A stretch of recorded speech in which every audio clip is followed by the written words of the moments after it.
Não sei se outros pregadores têm essa mesma sensação, mas à medida que o tempo passa de ministério e a gente continua pregando a palavra de Deus, aquela sensação de empolgação e de entusiasmo que está no nosso coração quando nós conhecemos Jesus e o ministério também começa na nossa vida, ele continua essa certeza da bênção de Deus, da presença de Deus nos nossos corações, mas junto a isso também vem um senso de muita pequenez, de muita dependência, de muita humildade diante de Deus, especialmente quando a gente tem que tratar de assuntos da Escritura Sagrada que são complexos demais para que a gente possa compreender, que são difíceis demais para que a gente possa também entender e explicar ao povo de Deus.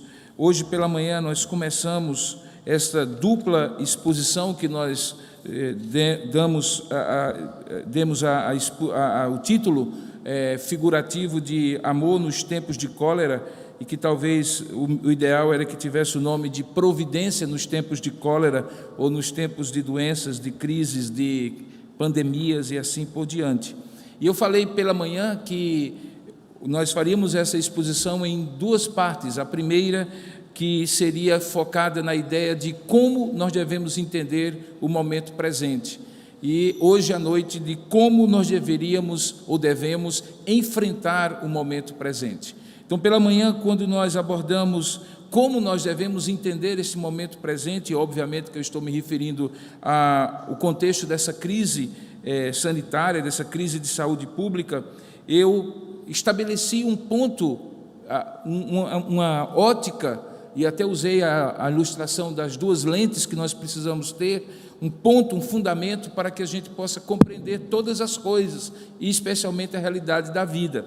E ela está ancorada, essa compreensão, no decreto de Deus, de que Deus decretou todas as coisas, e como manifestação desse decreto, Ele cria todas as coisas de acordo com esse propósito original, por isso que todas as coisas têm um sentido, têm um propósito, todos os seres criados por Deus cumprem um determinado objetivo que Deus, no seu plano perfeito, santo, sábio, bondoso, poderoso, soberano, estabeleceu, e por isso criou todas as coisas com um determinado propósito, e ao mesmo tempo que esse plano é mantido, esse propósito é mantido por Deus, e nós estamos então falando não apenas de criação, mas de providência. E nós entendemos que a providência de Deus é quando Deus provê todas as coisas, sustenta pela palavra do seu poder tudo o que Ele cria, mas também direciona, ordena, controla todas as coisas. E isso é extremamente importante que tenhamos em mente e no coração, quando nós vamos tentar compreender por que, por exemplo, coisas desagradáveis acontecem na nossa vida e que muitas vezes nós compreendemos como coisas ruins. E eu até expliquei que a diferença que o cristão tem quando compreende as coisas que são desagradáveis para ele, mas não como ruins, é porque é possível que uma coisa desagradável, no entanto, seja boa e necessariamente não ruim, porque o Deus bom e todo-poderoso e gracioso e amoroso que nos criou e nos sustenta é um Deus que faz com que todas as coisas cooperem para o bem daqueles que amam a Deus e que são chamados segundo o seu propósito. Então estabelecemos esse ponto hoje pela manhã e dele decorremos que, por conta disso, nós deveríamos olhar para trás a nossa própria história e ver como a providência de Deus estabeleceu momentos na nossa vida em que passamos provações, lutas e dificuldades que naqueles instantes pareciam assim inaceitáveis, incompreensíveis, coisas ruins até que pensávamos e por isso sofremos e passamos muitas dores e muitas lutas, mas que depois, olhando para trás, essas coisas tinham tido um sentido, tinham tido um propósito. Deus havia de alguma forma usado estas coisas numa direção, e a direção era para o nosso bem, e que nós só aprendemos isso depois. Vimos também que isso significa confiar, portanto, nessa providência divina. O mesmo Deus que fez casos e mais casos na nossa vida dessa maneira, mantém de maneira coerente esse propósito de nos abençoar e, portanto, podemos confiar que nada acontece por acaso, que Deus controla tudo e sobre todos e que a sua mão invisível é a mão que ordena a nossa vida e direciona mesmo quando temos que passar por vales da sombra da morte. Consequentemente, porque isso tudo é muito misterioso para nós, então nós precisamos suplicar a Deus por sabedoria para saber como enfrentar, porque não temos condições humanas limitadas de compreender todas as coisas, especialmente aquelas que estão acontecendo agora, entendendo qual é o propósito que eventualmente haveria entre elas. Então, tudo isso nós fundamentamos pela manhã para mostrar que, se temos que aprender como lidar com situações de crise, de pontos críticos na nossa vida, como esse que nós estamos vivendo, de maneira global e particularmente no nosso país, nós não poderemos entender sem estabelecer essas verdades, senão nós estamos tentando ver a realidade com os olhos errados e com as lentes erradas. E aí, obviamente, nós cometemos equívocos, interpretando às vezes coisas que de fato não são como parecem ser. Então, hoje à noite eu gostaria de olhar para a Escritura Sagrada e, com os irmãos, refletir, à luz do que está escrito, à luz do que Deus iluminar o nosso entendimento, sobre quais são os propósitos que Deus tem numa crise como essa e como devemos enfrentá-la, como nós devemos lidar com elas. E para isso eu convido vocês a abrirem a palavra de Deus e não estranhem o texto, porque parece não ter nada a ver com o que nós vamos falar, mas você vai entender depois. Abra, por gentileza, em Êxodo capítulo 19, no verso 1 até o verso 6. Êxodo capítulo 19, do verso 1 ao verso 6. Esse texto fará sentido para você à medida que eu for expondo nessa perspectiva do que eu gostaria de compartilhar com os irmãos nesta noite.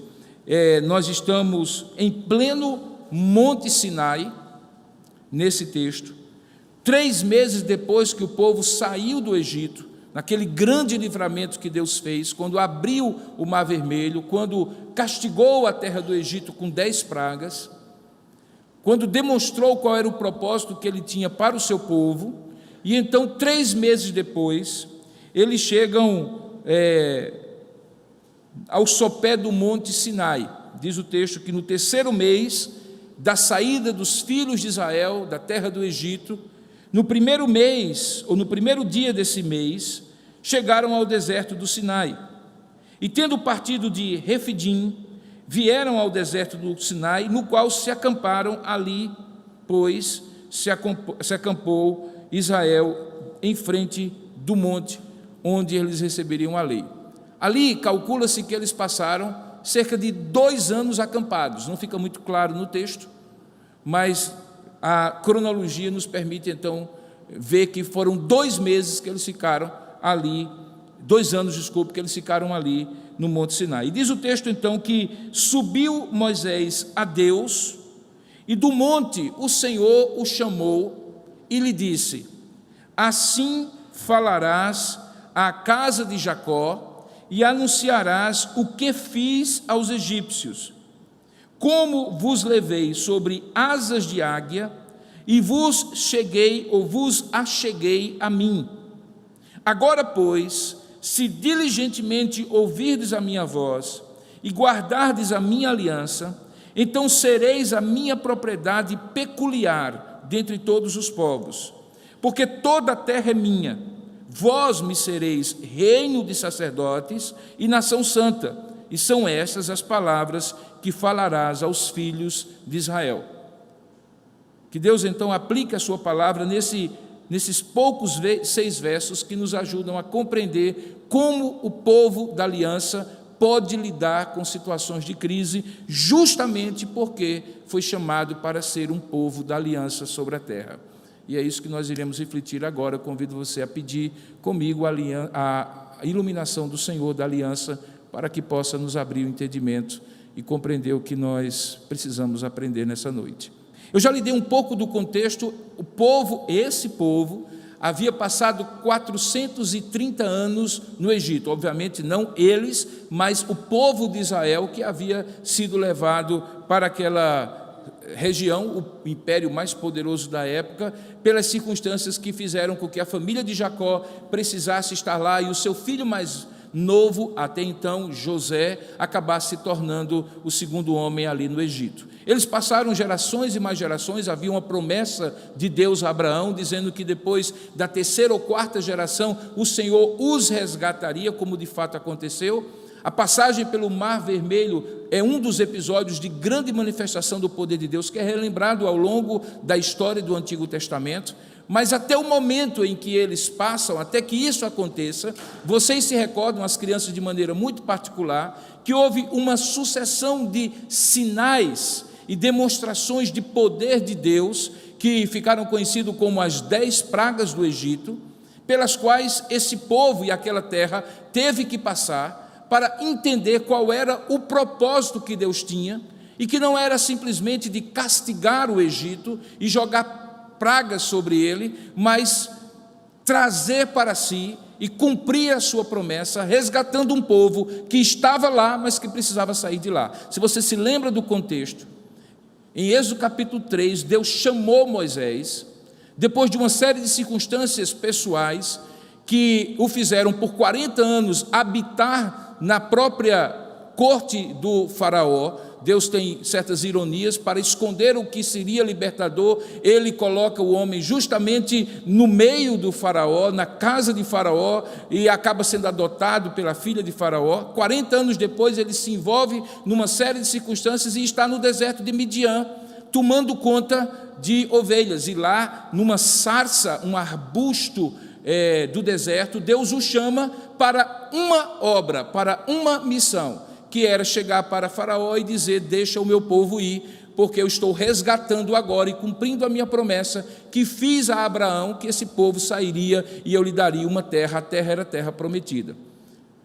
Tudo o que acontece em termos de juízo de Deus sobre o Egito, acontece não porque Deus teria prazer em fazer isso, mas para demonstrar o seu poder. Cada uma daquelas pragas estava relacionada a um Deus que os egípcios adoravam, como o Nilo, quando se transformou em águas de sangue. Deus estava ali de maneira muito clara subjugando aquele suposto Deus que era o Deus Nilo para os egípcios.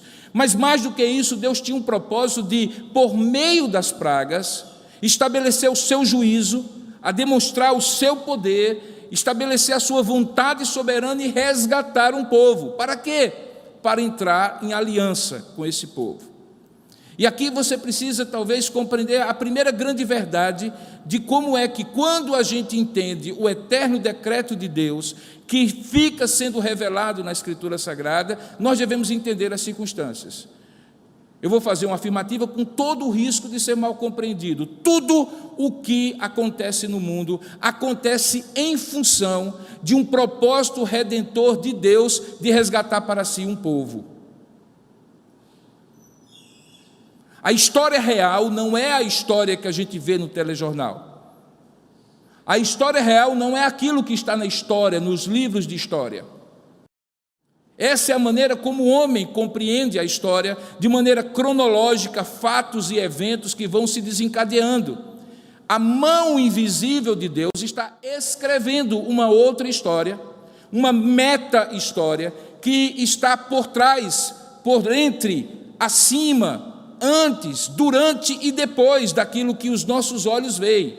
Há um propósito de Deus de resgatar para si um povo, aquele que ficou perdido no Éden, depois foi chamado por intermédio de Abraão, e que é o povo de Deus, a aliança de Deus. Então nada, absolutamente nada acontece, até mesmo a crise do coronavírus, que não tem uma relação, que muitas vezes no momento presente nós não percebemos, em relação ao povo de Deus, que não é a igreja protestante, que não são os protestantes, que não são os crentes, que não são os evangélicos exclusivamente. Para que não fique claro que nós estamos fazendo aqui um discurso religioso de nós contra o mundo todo. Não. Deus tem um povo que está aqui nessa sala, eventualmente está na internet, eventualmente não sabe que é povo ainda, que vai saber por intermédio da pregação do Evangelho. mas que é um povo que Deus está resgatando ao longo da história para cumprir um propósito eterno. E veja que existe uma semelhança do que Deus faz exatamente aqui, quando diz que é esse o propósito pelo qual ele havia feito aquelas grandes obras de libertação no Egito, até mesmo usando pragas. Ele chega para Moisés e diz assim, sobe para cá, verso 3, e diz assim, olha, você falará à casa de Jacó, Jacó é o neto de Abraão, parte do povo de Deus, Abraão, Isaque e Jacó era assim que chamavam os patriarcas, e anunciará aos filhos de Israel. E veja o que é que ele diz aos filhos de Israel, depois daquelas 10 pragas, depois do livramento do Mar Vermelho, e depois de 3 meses, onde Deus também manifestou o seu poder e a sua provisão, a sua providência, dando inclusive o maná a essa altura dos acontecimentos, tornando águas amargas em águas doces no deserto. Depois disso ele diz, agora você vai falar aos egípcios o que foi que eu fiz, o que eu estava fazendo no meio daquelas pragas. Você sabia, Moisés, porque eu havia dito que eu iria demonstrar o meu poder e julgar o endurecimento do coração de Faraó, e se preciso fosse, eu usaria pragas para eventualmente julgar o Egito. Mas eu vou lhe dizer agora o que você vai dizer ao povo, porque qual era o meu propósito em tudo isso? Que eu estava agora executando aquilo que o meu eterno decreto havia decretado, e que a minha providência agora resolve no tempo e na história, nas circunstâncias e nos lugares certos, de acordo com o meu controle, dizia Deus, soberano sobre todas as coisas, realizar. Então, Moisés, diga aos filhos e aos egípcios, diga aos filhos de Jacó e anuncie aos filhos de Israel o que eu fiz. Ele diz assim, verso 4, tendes visto o que eu fiz aos egípcios. E o que foi Deus fez? Ele, na verdade, diz que ele fez aos egípcios, mas perceba, o que ele estava fazendo era para os filhos da aliança, porque ele diz assim, como eu vos levei. E ele estava então se referindo num discurso direto a Moisés e aos filhos da aliança, como eu vos levei sobre asas de águia, uma imagem, uma metáfora que é muito interessante para você imaginar. O voo da águia é um voo altaneiro, de altas atitudes. Deus estava dizendo, olha, sobre todas as circunstâncias externas, eu resgatei vocês como uma águia voa sobre as circunstâncias, eu resgatei vocês sobre as circunstâncias daquelas 10 pragas que vocês viram acontecer como juízo meu sobre a terra do Egito. E isso eu fiz para vos achegar, vos trazer a mim. E aí ele diz, agora pois que eu fiz isso, e ficou claro que foi eu que fiz, a minha mão poderosa, lembrem-se, israelitas, vocês estavam diante do Mar Vermelho, que era impossível de ser atravessado, e o deserto do faraó atrás de vocês. E eu abri o mar, não foi coincidência, não foi acaso, não foi a inteligência nem capacidade de vocês, fui eu que fiz isso, e eu fiz isso para que agora, que vocês já saíram, vocês diligentemente ouçam a minha voz e guardem a minha aliança. O que Deus está dizendo é que tudo o que Ele fez no Egito foi para isso. E eu disse que eu corri o risco de pegar esse texto como base do meu sermão de hoje, porque é provável que alguém diga assim, o senhor está então sugerindo, insinuando, que tudo o que está acontecendo no mundo é um juízo de Deus sobre o mundo, e que isso é em função do povo de Deus no mundo? Não necessariamente. De fato, todas as pragas, pestes, doenças, guerras e males que o mundo enfrenta é decorrente, sim, dessa rebeldia do homem em relação a Deus desde o Éden. Se não tivesse havido aquela rebeldia, nós ainda estaríamos no jardim do Éden. Não haveria pecado e, consequentemente, não haveria dor, nem morte, nem separação, nem fratricídio, como Abel e Caim, nem desarmonia conjugal, como aconteceu entre Adão e Eva, nem todas as consequências depois, isso sem dúvida alguma.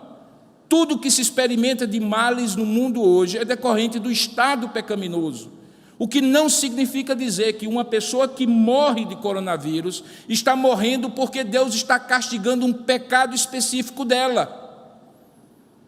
Mas que, de um modo geral, nada disso aconteceria se a humanidade tivesse permanecido como povo da aliança inicial que Deus fez com ela. É exatamente isso que ele está dizendo. Olha, diante de tudo o que ocorreu, eu mexi os pauzinhos da história, intervi com até mesmo pragas no Egito, para resgatar um povo que fosse meu, para que esse povo entrasse em aliança comigo.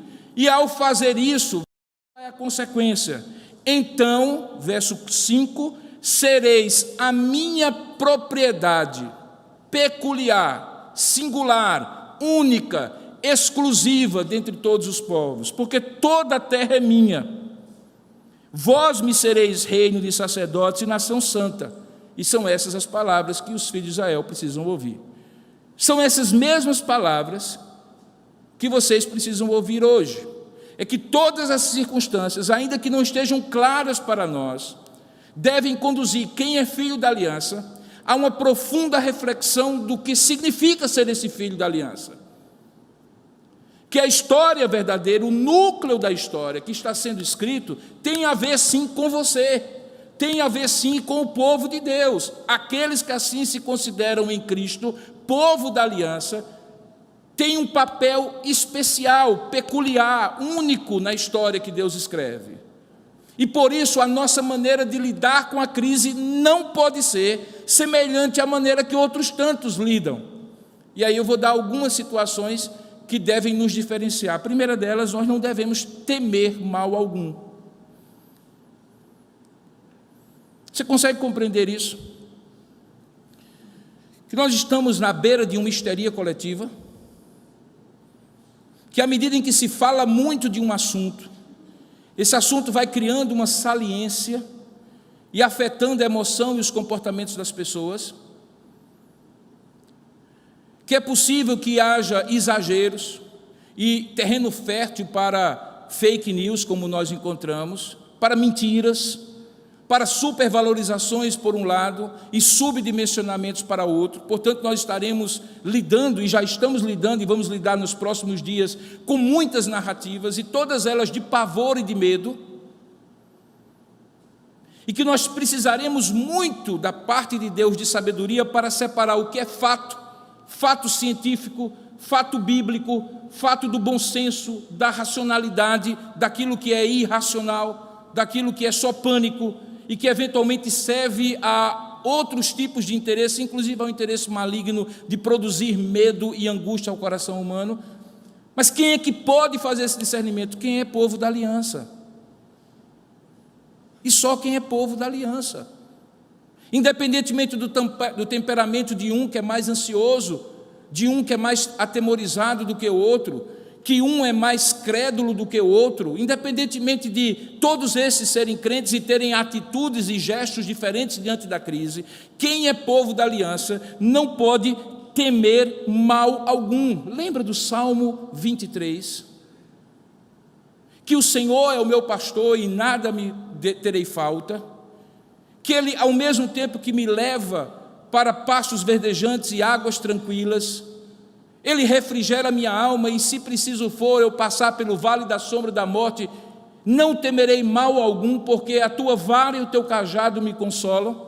Bondade e misericórdia certamente me seguirão todos os dias da minha vida. O que é isso senão uma confissão de confiança, uma confissão de fé, baseada no fato, irmãos, é que a nossa vida está à disposição de Deus.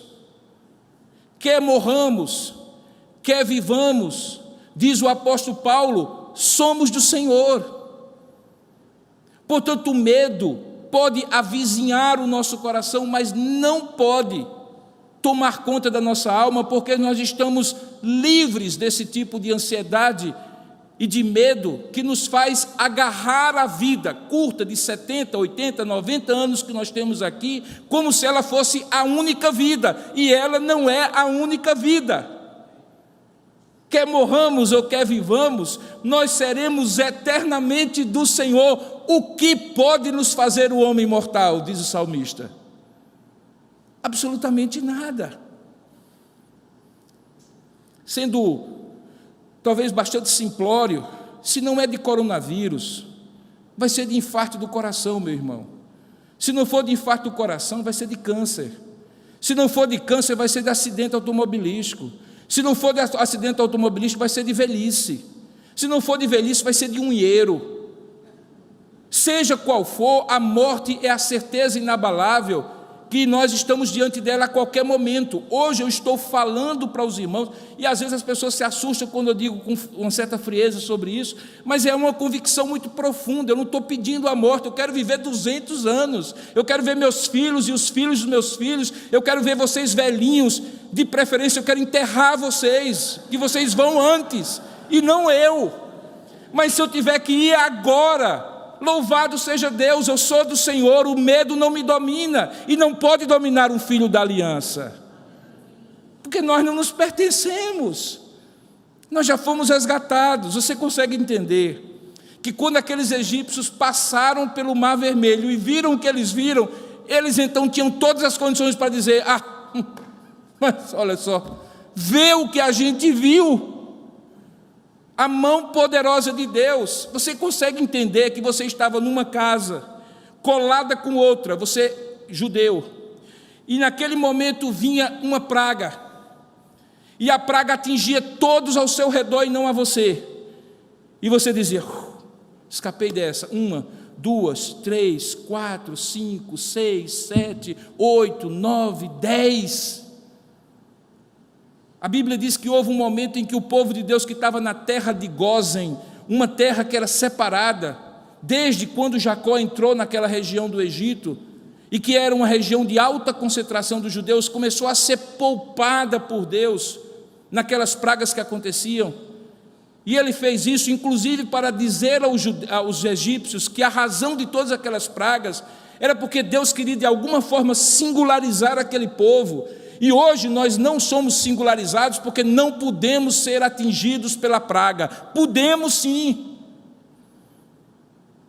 O que nos singulariza é a atitude de destemor diante do perigo, não de irresponsabilidade, mas de destemor. A viagem que eu ia fazer agora de 3 horas da manhã foi cancelada, mas não por mim. Eu já estava pronto para viajar, com o bilhete comprado e o cartão de embarque já feito, e o assento já separado, já escolhido. E amanhã eu estaria em Curitiba, dentro de um hospital que é o maior hospital de referência. Eu não tenho imunidade baixa, mas eu também evito hospital como você, porque é um lugar onde as doenças, eventualmente, e o risco de infecção é muito grande, mas eu tinha trabalho para fazer. O que aconteceu é que Deus mudou as circunstâncias e disse assim: não precisa mais ir, mas se precisasse ir, eu ia. Há médicos aqui no nosso meio que vão estar hoje à noite, ou de madrugada, ou amanhã pela manhã, cuidando de enfermos, como fazem todos os dias. O que nos aflige não é o medo, porque o medo não nos domina, somos do Senhor. E nesse aspecto, como cristão, não devemos temer mal algum. Isso nos distingue. Segundo, também somos chamados a não nos preocupar por coisa alguma que nós não controlamos. Olha, sabe qual é a preocupação que você tem que ter? Pagar aquele boleto amanhã cedinho. Esse aí você tem que pagar, porque é obrigação sua. Ô pastor, o senhor foi logo lembrar, estava tão bom. Isso aí é obrigação sua. Isso aí foi você que contraiu o compromisso. Com dinheiro ou com empréstimo, vendendo o que for, pague suas contas, porque está no seu controle fazer isso. Mas, querido, se o que caso suspeito vai ser confirmado, se a Paraíba vai ter que fazer isso, fazer aquilo outro, como outros lugares, nós não controlamos. E se ficarmos preocupados com isso, somos tomados por um subproduto do medo, chamado ansiedade, que é medo antecipado. Ansiedade é medo antecipado. Portanto, quando Paulo diz aos filipenses, não andeis ansiosos, se você abrir em Filipenses capítulo 4, versos 6 e 7, veja como a instrução da palavra do Senhor é tão clara. Filipenses capítulo 4, 6 e 7, diz assim, olha só, como deve ser a atitude diferente do cristão em meio a uma crise. Ele diz assim,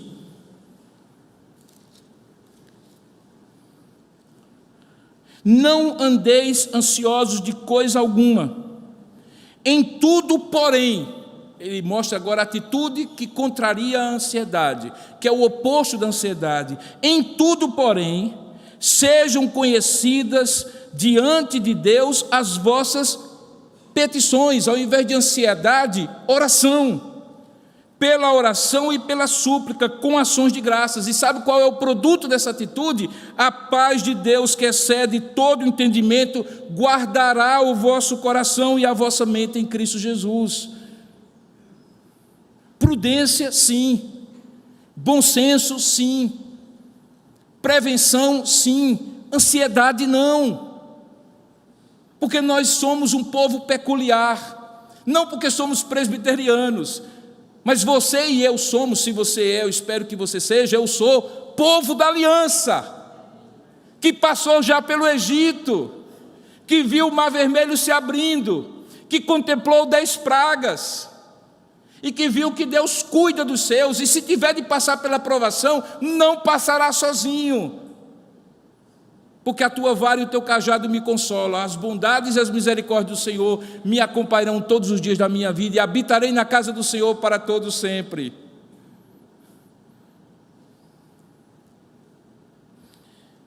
Essa convicção baseia-se no fato de que nós sabemos que o Deus verdadeiro é quem controla a história. Eu vou fazer uma afirmativa ousada, e mais ou menos com o mesmo risco de ser mal interpretado. Não tem uma única pessoa que vai ser infectada por esse vírus que não esteja debaixo do controle de Deus. Não haverá um único acaso, pode ter certeza disso. Nada, absolutamente nada. Haverá gente que, por razões as mais diversas, se exporá e não será infectado. E haverá pessoas dentro de casa, fechado, com todas as portas lacradas, e mesmo assim correrá o risco, e se eventualmente estiver dentro do eterno decreto de Deus, haverá de ser infectado. Com que razão, com que propósito, para que lição, eu não sei, como eu expliquei para você pela manhã. Nem tudo aquilo que nós temos e precisamos ter como detalhes, nós temos, porque muitas coisas são encobertas ainda, porque nós não entendemos a vida, nem compreendemos as circunstâncias como Deus entende, compreende e controla. Mas uma coisa nós sabemos, Deus controla. Deus controla. E por isso é que nós resgatamos o texto de hoje pela manhã. Porque Ele controla, Ele faz com que todas as outras, preste bem atenção, cooperem, trabalhem junto, colaborem, produzam um esforço conjunto nesse tabuleiro chamado vida, em que Deus é o único que, mexendo uma única peça, muda a posição de todas as outras e o destino do jogo que eventualmente nós tínhamos planejado para nós. E ao fazer isso, todas as coisas, todos os movimentos da vida cooperam para o bem. Mas para o bem de quem? Daqueles que amam a Deus e que são chamados segundo o seu propósito. Quem são eles? O povo da aliança.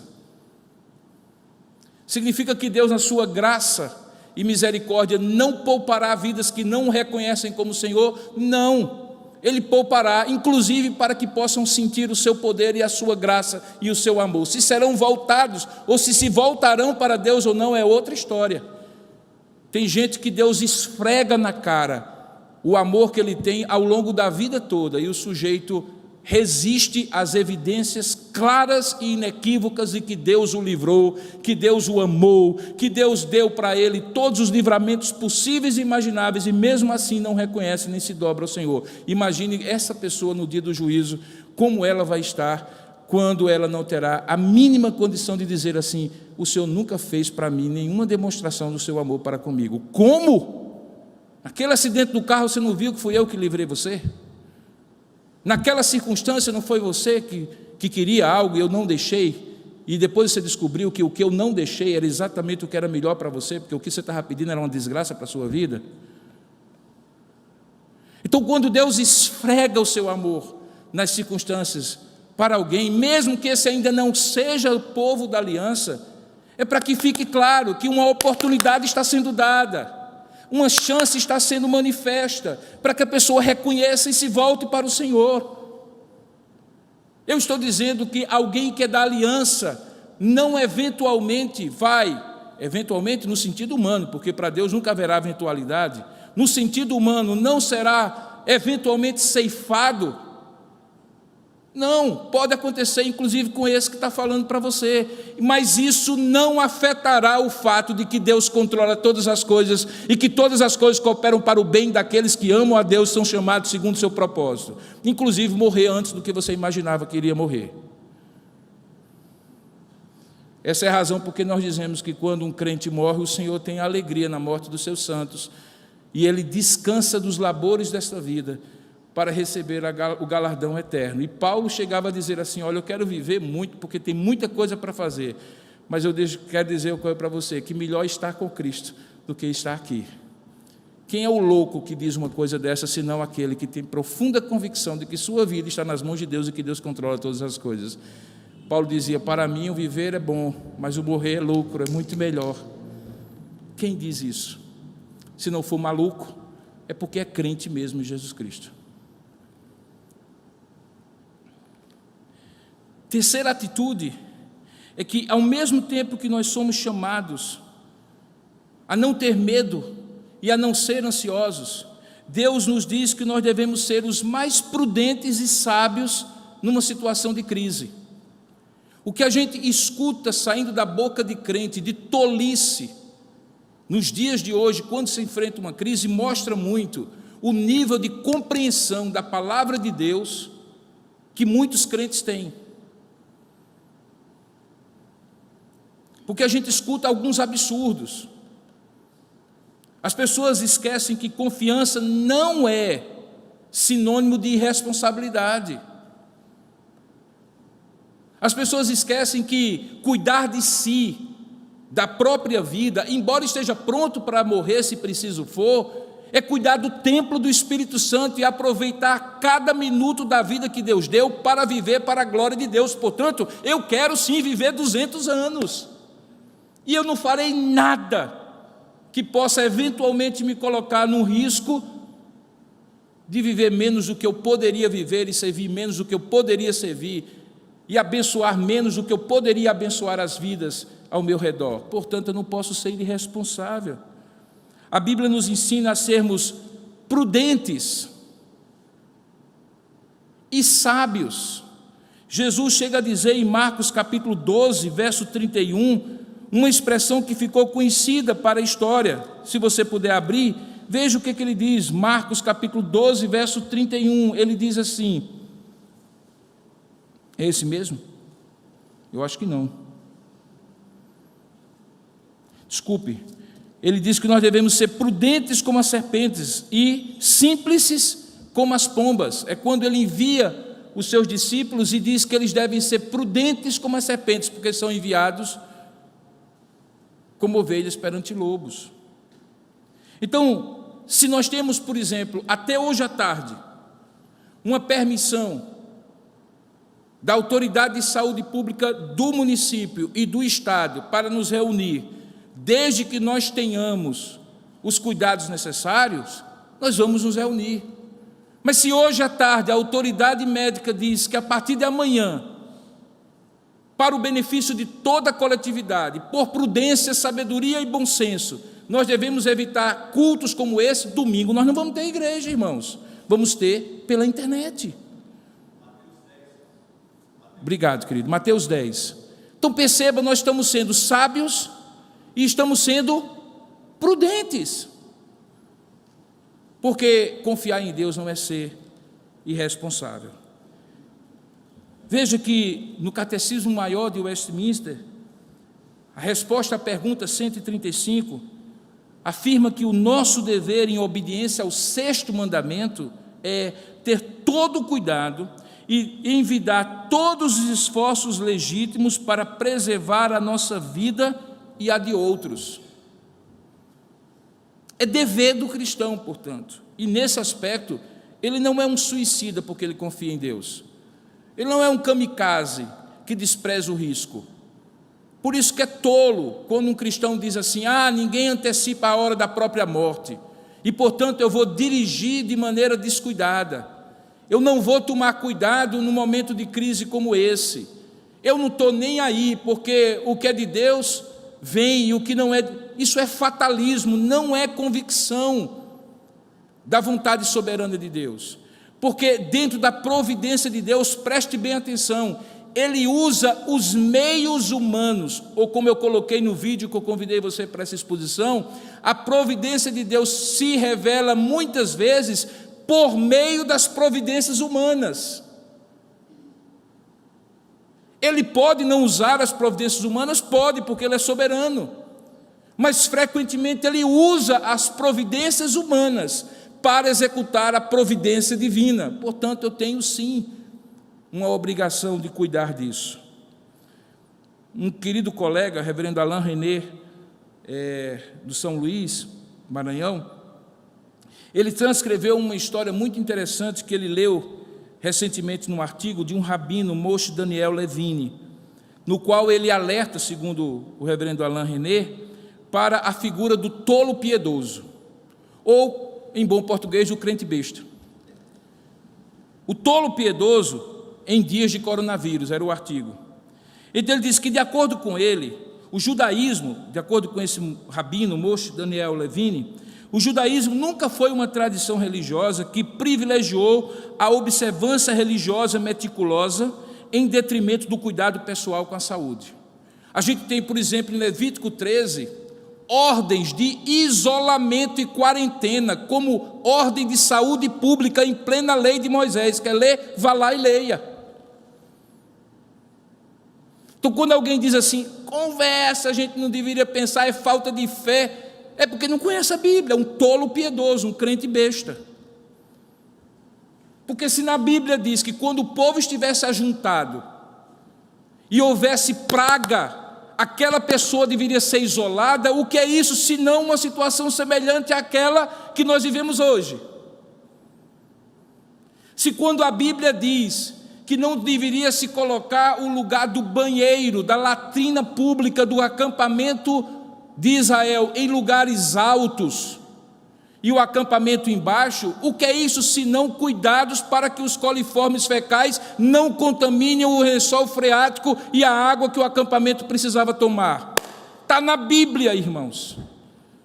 Portanto, um pouco de bom senso nos faz ser prudentes e sábios, e isso nos distingue do povo. Ele continua dizendo assim, que esse tolo piedoso, na sua piedade e na sua tolice, é capaz de destruir o mundo. Porque ele força que observâncias religiosas tiradas do contexto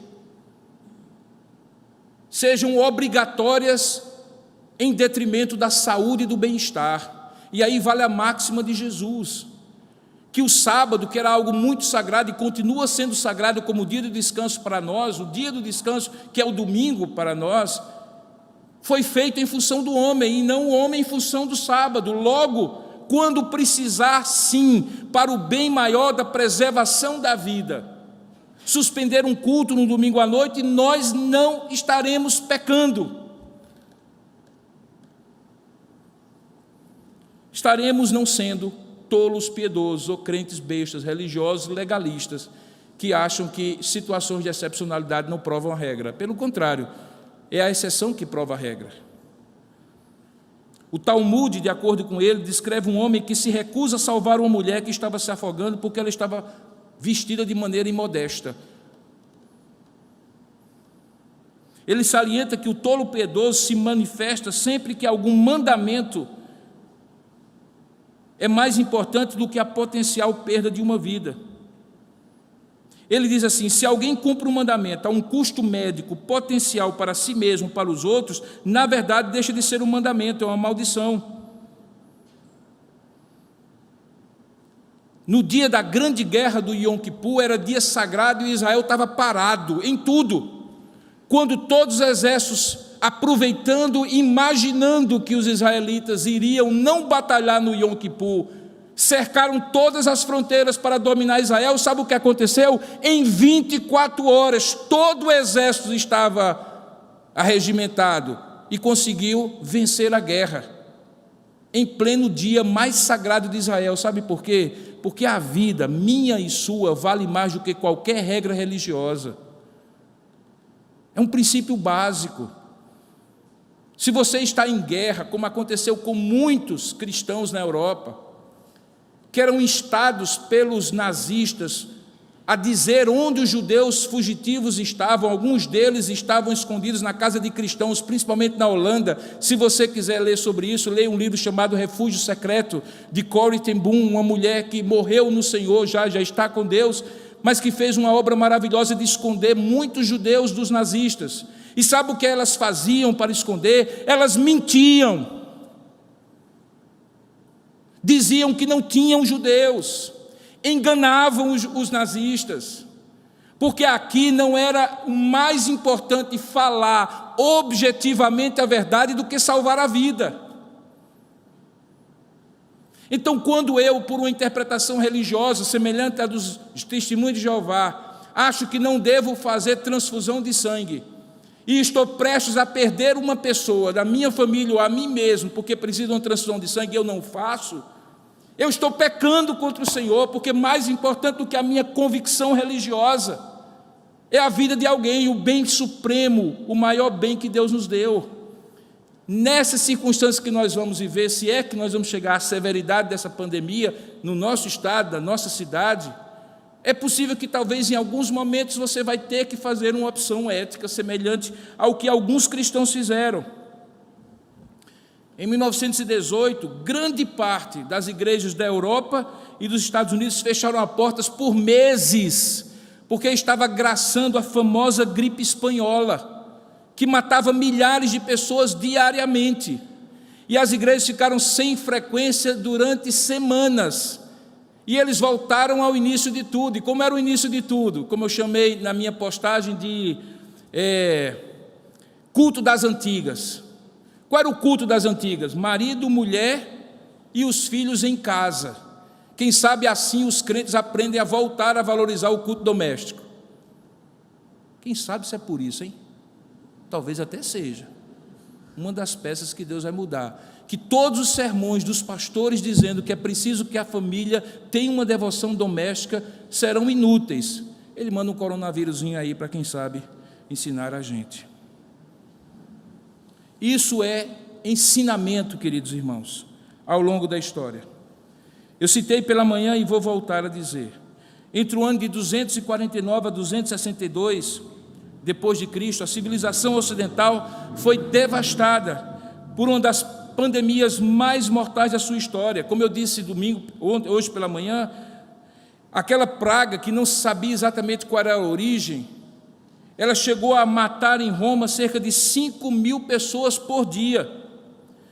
Um testemunho ocular daquela época, o bispo Dionísio de Alexandria, escreveu que, embora cristãos e não cristãos morressem naquela praga, todo o impacto caiu sobre aqueles que não eram cristãos. E ele explica como.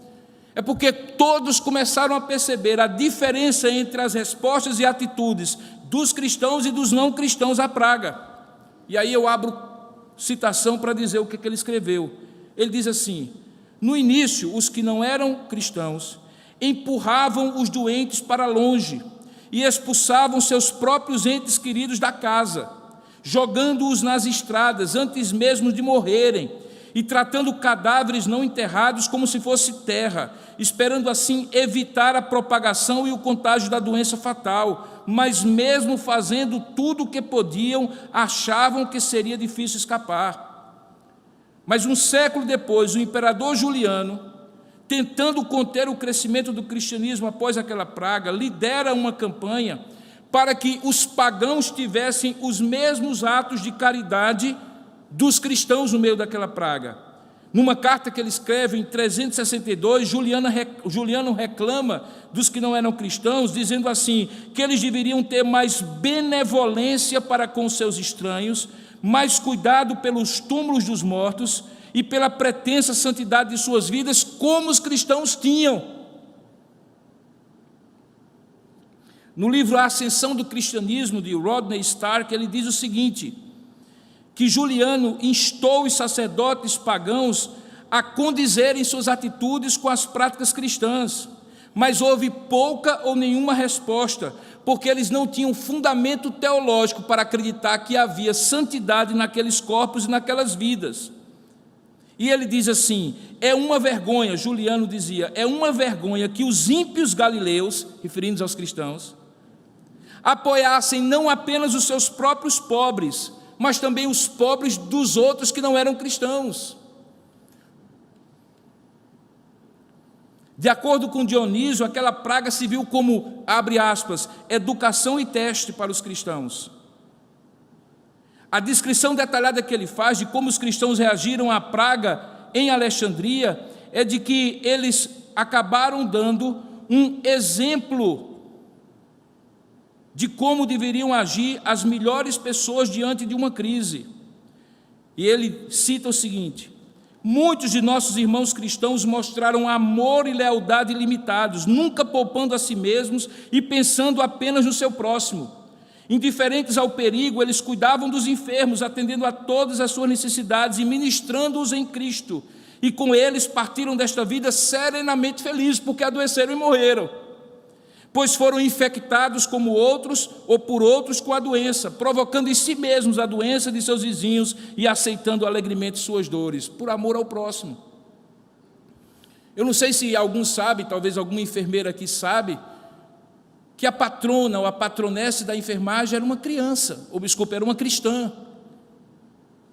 que criou a profissão moderna de enfermagem, quando sacrificou-se cuidando das pessoas em situações de crise, quando não havia hospitais estabelecidos. O impacto desse tipo de serviço cristão foi duplo. Primeiro, mostrou que o cristão não teme nem a vida nem a morte, e está disposto a amar ao próximo, a mesmo quando perde a sua própria vida. E isso fez com que muitas outras pessoas achassem que esse era o momento de mudarem de vida e pensarem na possibilidade de se tornarem cristãos. Isso no século 3 e 4 depois de Cristo.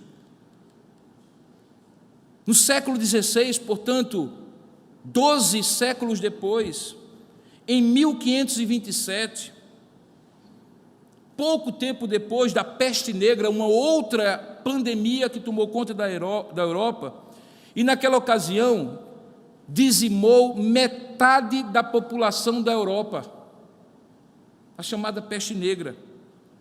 Lutero, em Wittenberg, escreveu uma carta, uma famosa carta para um querido pastor, amigo dele, dizendo o seguinte, o título da casa é Se alguém deve fugir de uma praga mortal, porque as ovelhas dele estavam perguntando como deveria ser a atitude de um pastor diante de uma praga mortal. E sabe o que ele disse? Abre aspas. Eu pedirei a Deus para misericordiamente me proteger, mas aí eu farei vapor, que naquela época se pensava que seria bom para afastar a praga. Ajudarei a purificar o ar, a administrar remédios e a tomá-los. Eu evitarei lugares e pessoas onde minha presença não é necessária para não ficar contaminado. São palavras de Lutero nessa carta. E assim, porventura, infligir e poluir outros, e, portanto, causar a morte como resultado da minha negligência.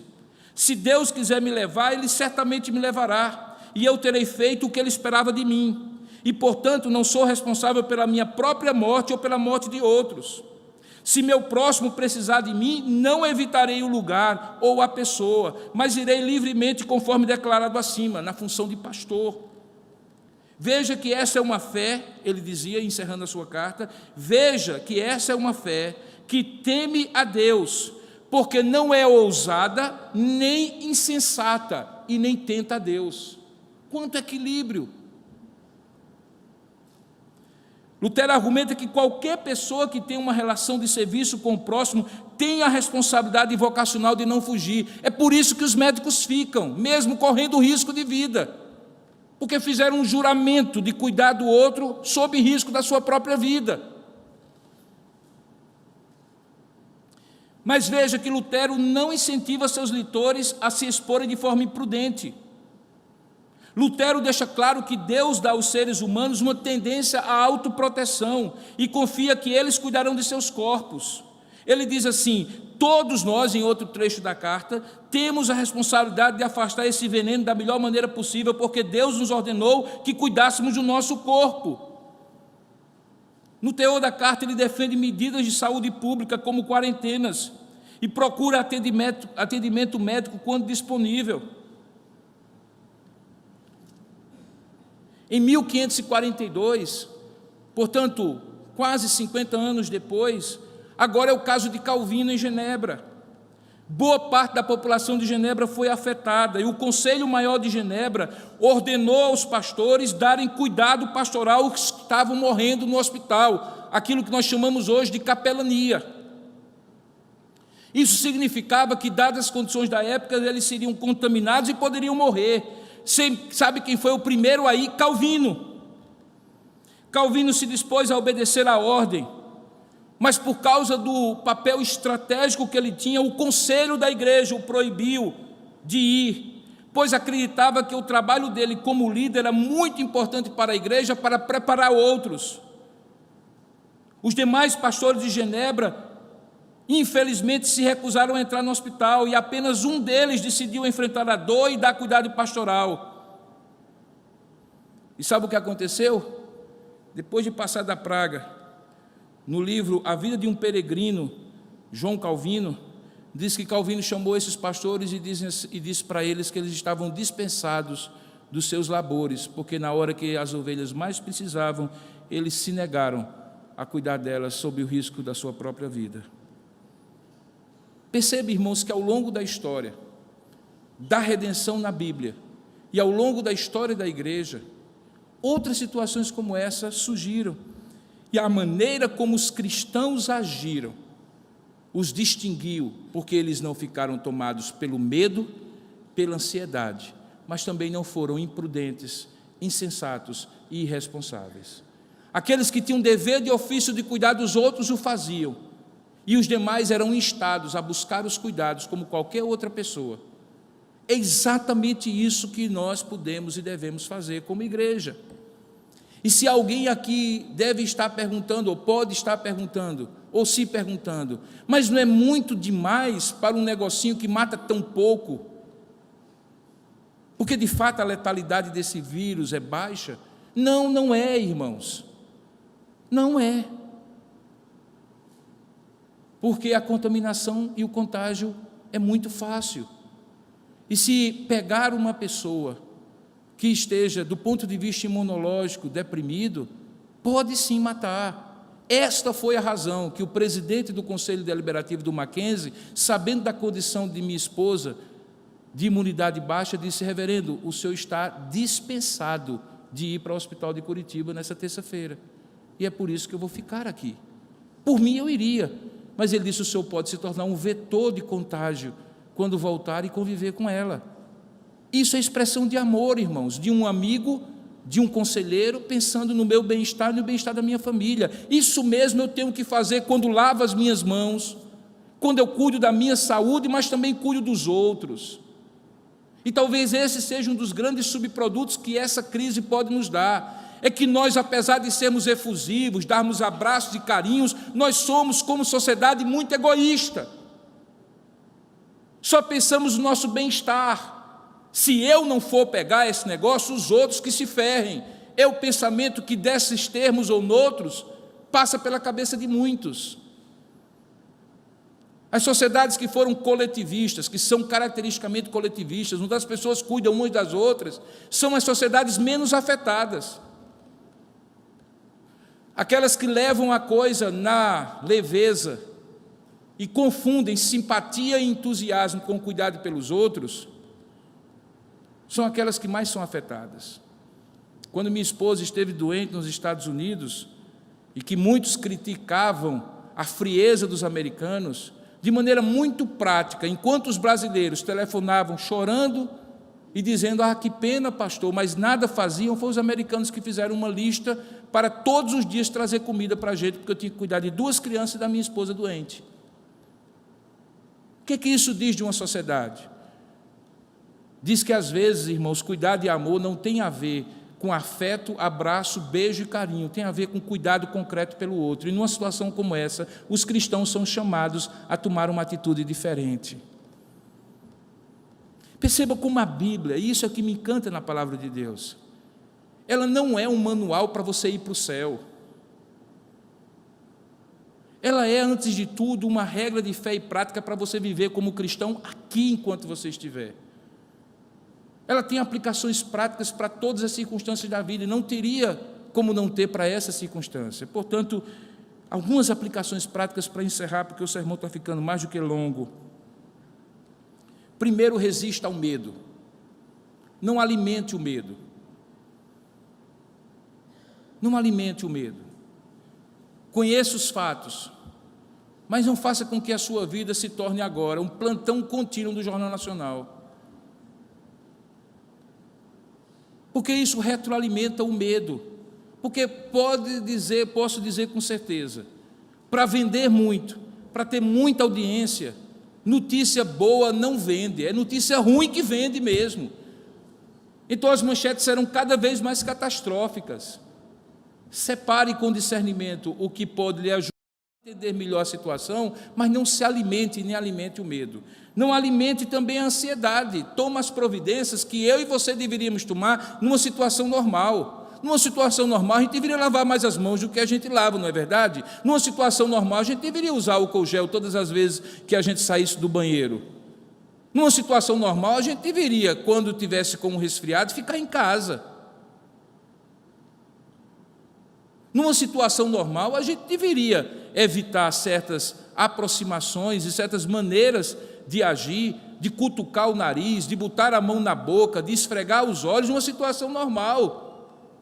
Então, haja com a normalidade de uma pessoa civilizada, porque a impressão que eu tenho é que nós descobrimos a civilização em meio à crise do coronavírus, porque até então nós éramos uma horda de bárbaros que comiam sem lavar as mãos, que iam ao banheiro e colocavam coliformes fecais na boca, porque não lavavam a mão depois do banheiro.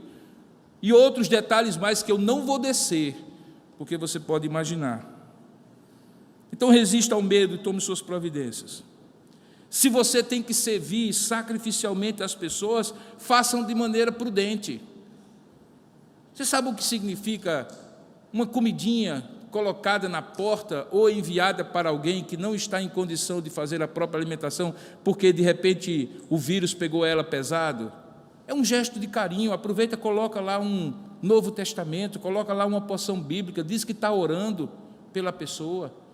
É uma oportunidade de testemunho, querido. Não é uma oportunidade de isolamento social e dizer assim: eu vou ficar aqui no meu cubículo, na minha bolha, e os outros que cuidem. Não.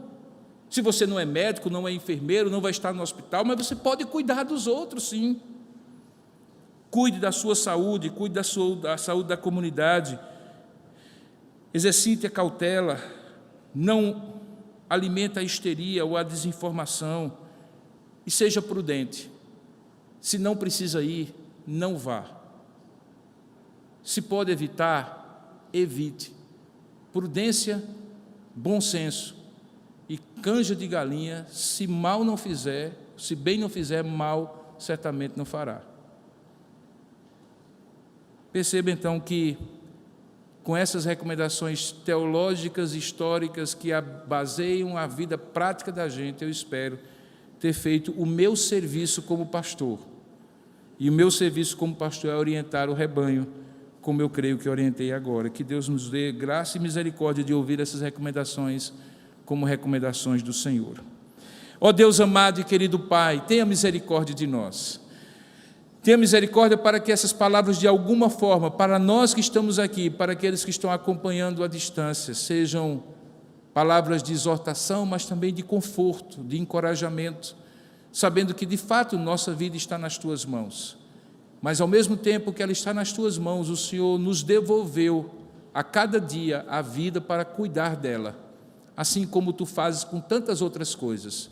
Tu nos dás uma família, mas nos ensina a edificar o lar. Tu nos dás um casamento, mas diz que com sabedoria nós devemos cultivá-lo. Tu nos dá emprego, mas também nos dá a capacidade, a inteligência e a responsabilidade de cumprir nossas obrigações. Portanto, tu nos dás a vida para cuidar dela. Ajuda-nos a cuidar com sabedoria e prudência, mas também com fé e confiança no Senhor, que o Senhor está no controle de todas as coisas. Eu te rogo nesse momento, por cada família que está aqui representada, e também por aqueles que não estão aqui, mas são nossos amados e queridos, para que o Senhor os guarde, os proteja. Oramos por aqueles que já estão infectados por esse vírus, especialmente aqueles que estão em situação mais grave. Poupa vidas, permita, Senhor, que eles compreendam o Teu amor e não o Teu juízo por meio dessas enfermidades, que eles compreendam que o Senhor está dando uma chance de refletirem sobre a brevidade da vida, sobre a fragilidade da vida, porque de fato ela é frágil e breve, e que isso faça-os voltar para Ti. Se for do Teu propósito, cura-os, usa os médicos.